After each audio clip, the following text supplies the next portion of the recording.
Aku pura-pura tak tahu jika ibu mertua dan ipar bersekongkol membuat acara tanpa mengundangku. Ternyata itu acara pernikahan suamiku. Lihat saja pembalasanku.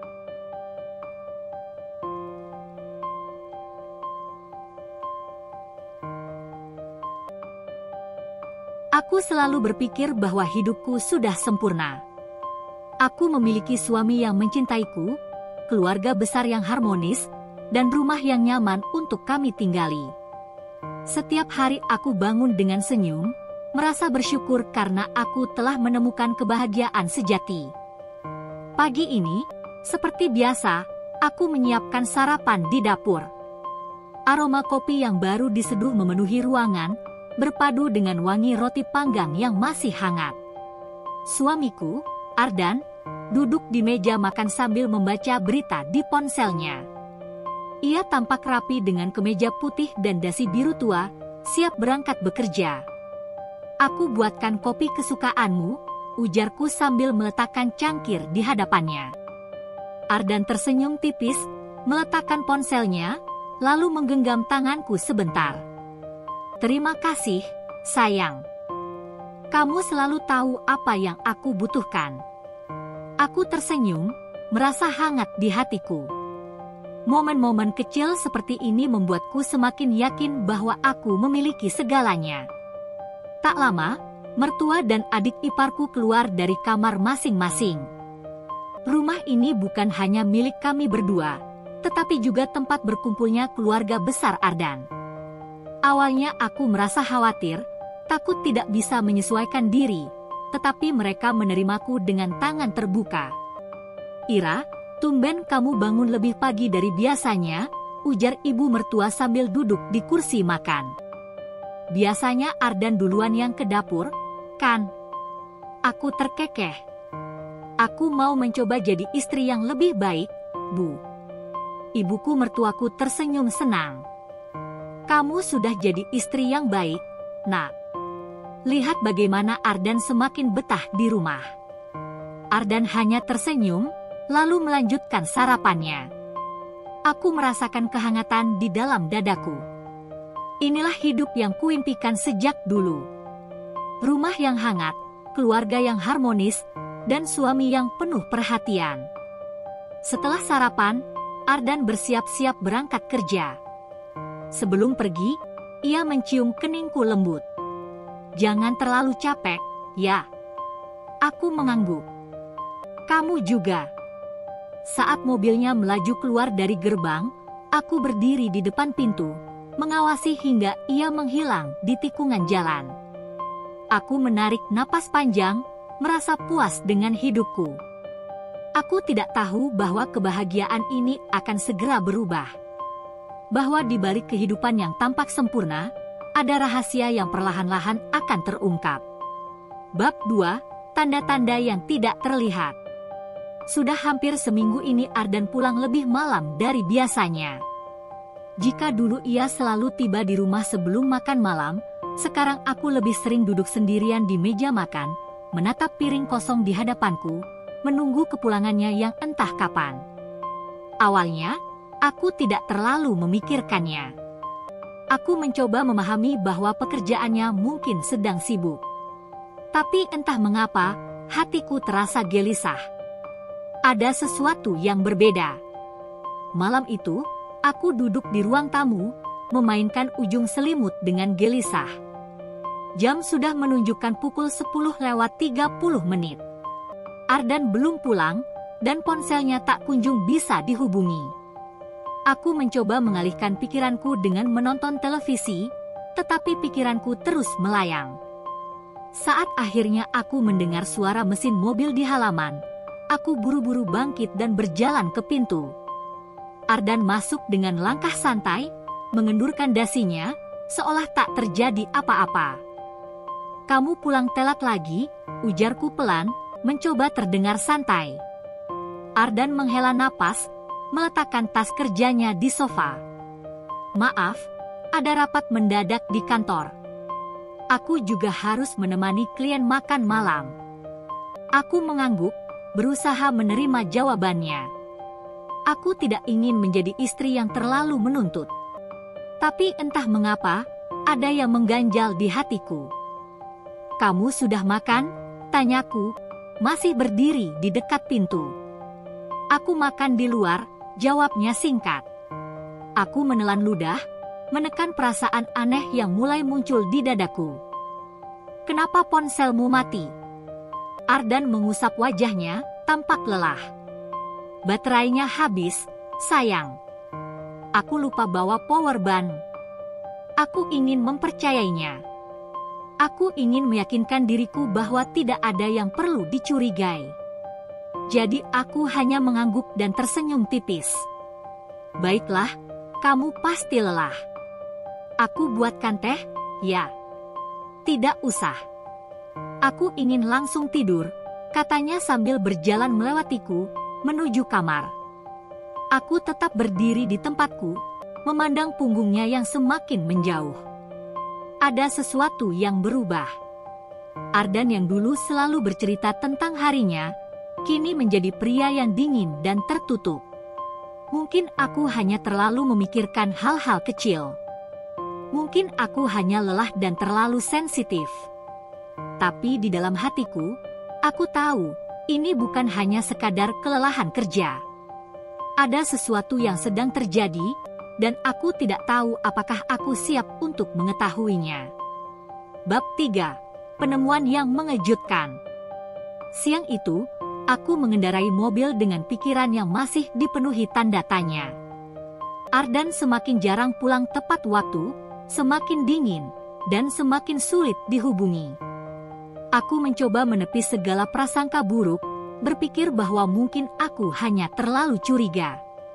Namun, saat aku tanpa sengaja melewati rumah ibu mertuaku, aku melihat sesuatu yang membuatku mengerutkan kening. Rumah itu ramai. Terlalu ramai. Aku memperlambat laju mobil dan menurunkan kaca jendela. Deretan mobil berjejer di halaman, dan banyak orang berdiri di depan rumah, mengenakan pakaian rapi seperti sedang menghadiri acara besar. Ada tenda putih dengan hiasan bunga melati, kain-kain dekorasi berwarna emas, serta kursi-kursi tertata rapi di halaman. Hatiku mulai berdetak kencang. "Ada acara apa?" gumamku pelan, mencoba mencari wajah yang kukenal di antara kerumunan. Aku menepikan mobil di seberang jalan. Kakiku gemetar saat aku keluar dan berjalan mendekat. Aku ingin bertanya, ingin mencari tahu, tapi entah mengapa tubuhku terasa begitu lemah. Lalu aku mendengar suara yang menghancurkan seluruh dunia naku. "Saya terima nikahnya." Aku tertegun di tempat. Pandanganku kabur, napasku tercekat di tenggorokan. Tidak. Ini tidak mungkin. Ini pasti salah. Aku melangkah lebih dekat, dan di antara celah-celah tamu yang berkerumun, aku melihatnya. Ardan. Suamiku. Berdiri di hadapan seorang wanita yang mengenakan kebaya putih, wajahnya berseri-seri. Tanganku menutupi mulutku, menahan isak tangis yang hampir pecah. Dadaku terasa sesak.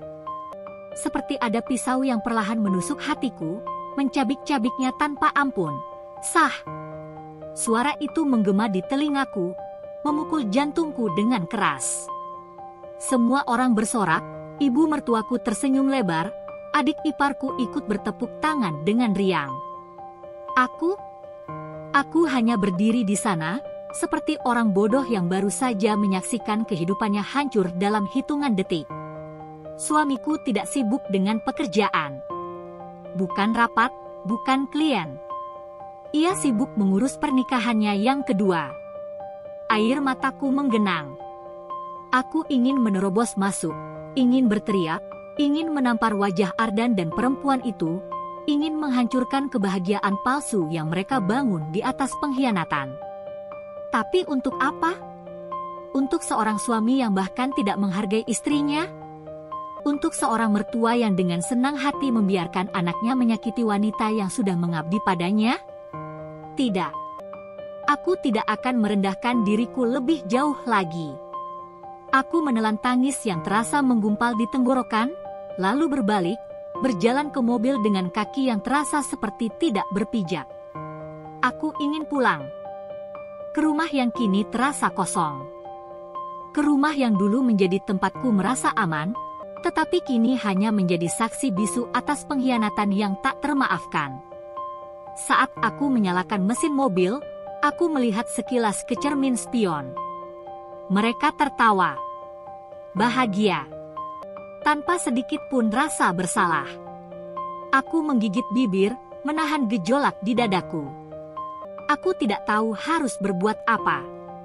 Aku tidak tahu harus kemana. Yang aku tahu, duniaku telah runtuh. Bab 4. Perasaan yang tertekan. Aku menatap langit-langit kamar dengan mata yang kosong. Sudah seminggu sejak hari itu, hari di mana aku menyaksikan dengan mata kepalaku sendiri bagaimana suamiku, pria yang selama ini kucintai dan kubanggakan, menikahi wanita lain. Aku merasa hampa. Seperti ada lubang besar di dadaku yang tidak bisa kututup. Aku telah dikhianati oleh orang yang paling kupercaya. Setiap malam, aku terjaga dalam sunyi. Berbaring di sisi tempat tidur yang kini terasa dingin dan asing.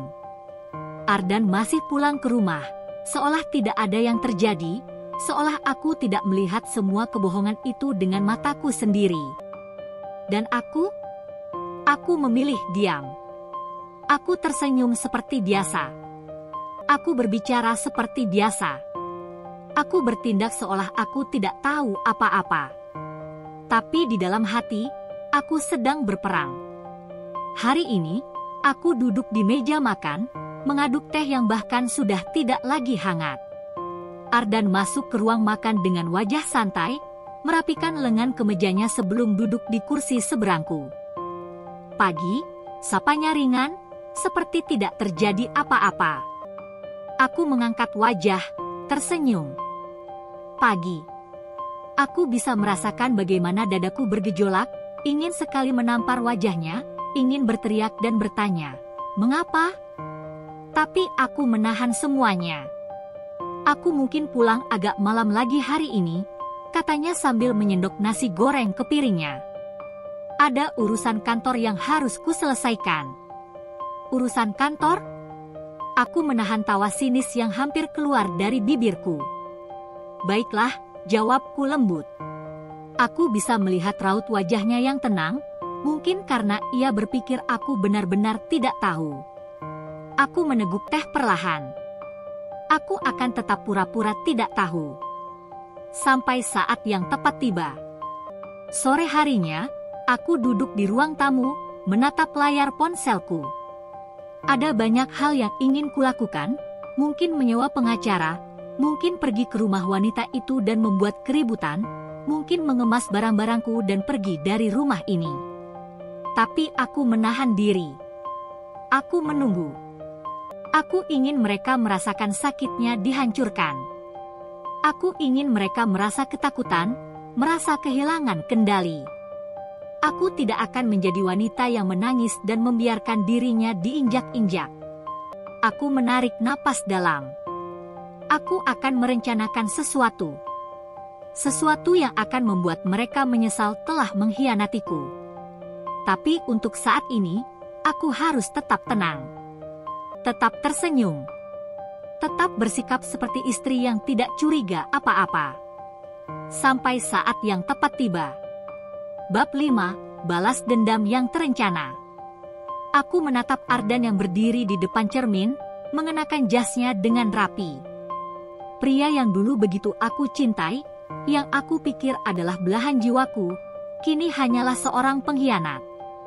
Seorang pengecut yang memilih berbohong daripada menghadapi kenyataan.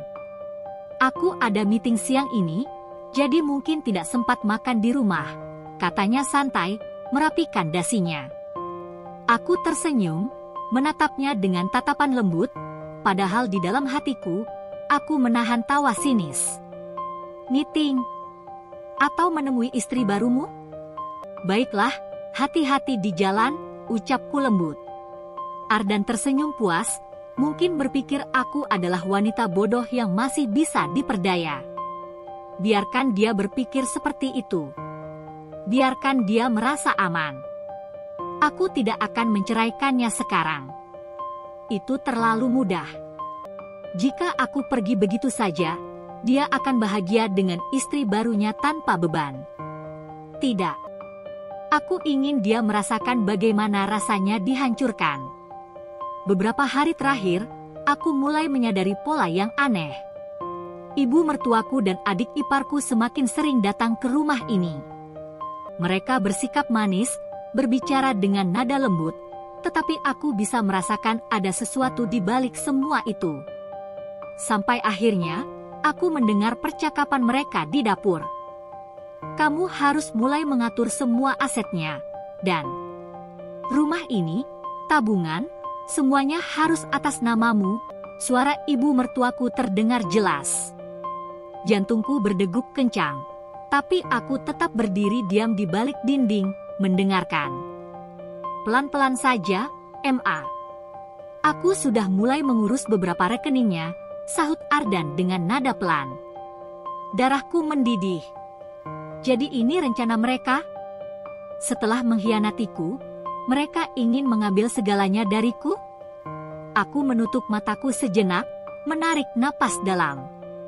Aku ingin menerjang mereka sekarang juga, ingin menampar wajah Ardan dan ibunya, ingin berteriak bahwa aku tahu semua permainan busuk mereka. Tapi aku tidak bisa gegabah. Aku tidak akan memberikan kemenangan kepada mereka.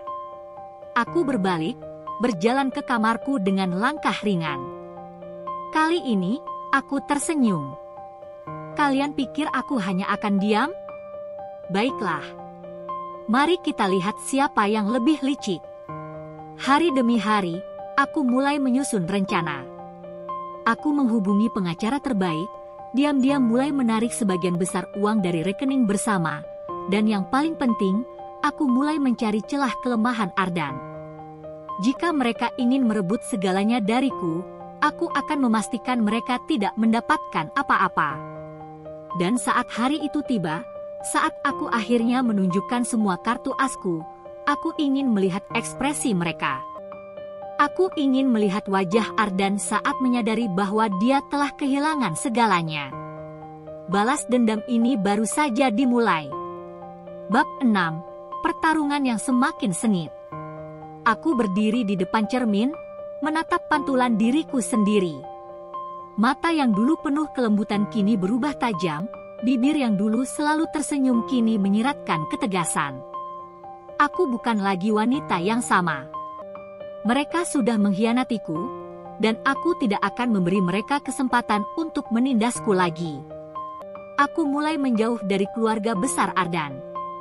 Tak ada lagi panggilan, ibu, yang penuh hormat kepada ibu mertuaku. Tak ada lagi senyum manis atau basa-basi dengan adik iparku. Mereka mulai merasakan perubahanku. Awalnya, mereka berpikir ini hanya fase sesaat. Tapi saat aku semakin mandiri dan tegas, mereka mulai merasa tidak nyaman. Suatu malam, Ardan tidur dengan nyenyak di sampingku. Aku menatap wajahnya yang penuh kepalsuan itu, pria yang pernah aku cintai, yang dulu aku percayai sepenuh hati. Tanpa berpikir panjang, bug! Aku meninju wajahnya dengan keras. Ardan langsung terbangun dengan erangan kesakitan, memegangi pipinya yang mulai membiru. Astaga, Aurel! Apa yang kamu lakukan? Serunya dengan marah. Aku menguap pelan, meregangkan tubuhku dengan malas. Hah? Kenapa? Kamu baru saja memukulku. Aku mengerjap pelan, berpura-pura bingung. Oh, maaf, aku mimpi buruk. Ardan menatapku dengan tajam. Aku bisa melihat amarah dan frustasi di matanya, tapi dia menahannya. Aku tersenyum kecil. Rasakan itu, dasar pengkhianat. Keesokan harinya, aku sengaja membeli beberapa tas branded terbaru dan membawanya saat berkunjung ke rumah mertuaku. Biasanya, setiap kali aku membeli sesuatu, aku selalu membagikan kepada mereka. Aku tahu mereka sudah menanti dengan penuh harapan. Begitu aku masuk, ibu mertua dan iparku langsung berseri-seri melihat tas yang kubawa. Masya Allah, Aurel. Cantik sekali tasnya, puji ibu mertua, tangannya mulai terulur ingin menyentuhnya. Aku tersenyum, membiarkan mereka memegang tas-tas mahal itu. Terima kasih banyak, Kak Aurel, ujar iparku dengan mata berbinar. Aku suka sekali model yang ini. Aku menatap mereka sejenak sebelum akhirnya mengambil kembali semua tas itu. Oh, maaf, ini bukan untuk kalian, ujarku santai sambil memasukkan kembali tas-tas itu ke dalam kotaknya. Mereka membeku. Apa maksudmu, Aurel? Tanya ibu mertuaku, kaget. Aku tersenyum manis, menatap mereka satu persatu. Biasanya aku memang suka berbagi, tapi tidak untuk sekarang dan seterusnya. Wajah mereka berubah tegang. Iparku dan ibu mertua berbisik satu sama lain, jelas bingung dengan sikapku. Aku bisa melihat kekecewaan di wajah mereka. Tidak, lebih dari itu, mereka mulai sadar bahwa aku bukan lagi Aurel yang dulu bisa mereka manfaatkan. Ardan, yang sedari tadi duduk diam, menatapku dengan curiga. Dia mulai merasakan perubahanku, dan aku tahu dia tidak menyukainya. Mereka ingin aku kembali seperti dulu, lemah, patuh, dan mudah dimanipulasi. Tapi itu tidak akan terjadi. Bab 7, akhir yang menyesal. Aku berdiri di depan gedung perusahaanku, menatap logo besar yang kini menjadi kebanggaanku. Aku telah bekerja keras, membangun segalanya dari nol, dan kini aku sukses. Semua orang yang dulu menganggapku lemah, yang mengira aku tidak bisa bertahan tanpa mereka, kini harus menelan kata-kata mereka sendiri. Aku tersenyum puas. Balas dendam terbaik bukanlah menghancurkan mereka, tetapi menunjukkan bahwa aku bisa hidup jauh lebih baik tanpa mereka. Hari itu, aku mengumpulkan keluarga besar Ardan. Aku memandang satu persatu wajah mereka yang penuh kebohongan. Ardan, ibu mertuaku, iparku, semua duduk di depanku dengan ekspresi tegang. Mereka tidak tahu bahwa aku sudah mengetahui semua rencana busuk mereka. Aku menarik napas dalam, lalu berkata dengan tenang, aku ingin memberitahu kalian satu hal. Aku sudah tahu bahwa Ardan menikah lagi dengan sepupu dari suami iparku. Ruangan mendadak hening. Wajah Ardan langsung memucat. Ibu mertuaku tersentak, dan iparku melirik ke arah suaminya dengan panik. Apa yang kamu bicarakan, Aurel? Ardan berusaha tetap tenang, tapi aku bisa melihat keringat mulai mengalir di dahinya. Aku menyandarkan punggungku ke kursi dan tersenyum dingin. Jangan berpura-pura, aku punya bukti semuanya. Ibu mertuaku berdeham, mencoba menyelamatkan situasi. Nak, ini hanya kesalahpahaman. Ardan tetap mencintaimu, dia. Aku mengangkat tangan, menyuruhnya berhenti berbicara. Jangan mempermalukan diri sendiri, Bu. Aku sudah tahu semuanya, termasuk rencana kalian untuk menyingkirkanku dan merebut rumah ini. Iparku menelan ludah, wajahnya mulai panik. Ardan mengepalkan tangan, rahangnya mengeras. Aurel, aku bisa menjelaskan. Tak perlu, potongku tajam. Aku meletakkan dokumen di atas meja. Ini semua bukti kejahatan kalian. Aku sudah menghubungi pengacara, dan aku pastikan kalian tidak akan bisa mengambil apapun dariku. Aku melihat wajah mereka berubah pucat. Mata ibu mertuaku melebar, Ardan mengatupkan bibirnya rapat-rapat, dan iparku mulai menggigit kuku dengan gelisah. Mereka tahu mereka sudah kalah. Aku berdiri, merapikan gaunku dengan anggun. Aku tidak butuh kalian lagi. Aku tidak butuh pria yang mengkhianatiku dan keluarga yang hanya ingin menjatuhkanku. Ardan mencoba meraih tanganku, suaranya bergetar. Aurel, kumohon, aku menyesal. Aku sudah salah. Aku tertawa kecil, sinis. Terlambat, Ardan. Mereka semua menyesal, aku bisa melihatnya di wajah mereka. Tapi aku sudah terlalu jauh untuk kembali. Aku memberikan dokumen cerai kepada Ardan. Tanda tangani. Aku ingin hidupku kembali. Dengan tangan gemetar, Ardan mengambil pena dan menandatangani surat cerai itu. Hatiku terasa ringan. Aku sudah bebas. Aku berjalan keluar rumah dengan kepala tegak, meninggalkan mereka dalam kejatuhan mereka sendiri. Aku tidak akan menoleh ke belakang. Aku akan menjalani hidup baru, kehidupan yang lebih bahagia, lebih bebas, tanpa mereka. Dan itu adalah kemenangan terbesarku. Bab 8, Hidup Baru yang Lebih Bahagia. Angin sepoi-sepoi menerpa wajahku saat aku berdiri di balkon apartemenku yang baru. Kota di bawah sana tampak hidup dengan gemerlap lampu dan suara kendaraan yang lalu lalang. Aku tersenyum, menikmati kebebasan yang selama ini aku impikan. Tidak ada lagi tangisan di tengah malam, tidak ada lagi rasa sakit karena pengkhianatan, dan yang paling penting, tidak ada lagi bayangan keluarga benalu yang selalu menghisap kebahagiaanku.